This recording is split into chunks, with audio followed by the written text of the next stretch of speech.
So yun mga primo, ang pag-uusapan naman natin ngayon ay yung mga struggles na naranasan ko dito, Saudi. Bali hindi naman siya totally struggles. Ano lang, hirap lang. Hindi ano lang naman siya. Tawag dito. Unang-una siguro yung tawag dito yung language kasi medyo mahirap lalo sa first time na kagaya ko. Nahirapan talaga ako nung una. Pero ngayon kahit papaano natututo na rin ako ng mga salita nila.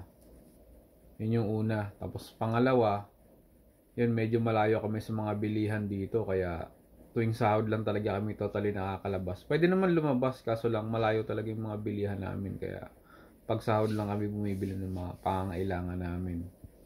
Tapos yung weather yun, lalo pag first timer ka, yung kagaya nito, yan nanunuyo yung labi ko. Pero sabi nila normal naman daw yun. Tapos yung balat ko, yun nanunuyo siya. Kaya siguro kailangan maglo-lotion na lang. Yun lang naman yung mga nararanasan ko dito na bago para sa akin. Yun. Tapos ano pa ba? Yun lang mga nararanasan ko dito na medyo nahirapan ako. Yung sa language nga, tapos yung bilihan, medyo malayo. Tapos yung panunuyo ng balat mo, ganon. Yan, kagaya niya, no. Nanunuyo yung labi ko, nagsusugat-sugat. Yung yung hita ko, yan.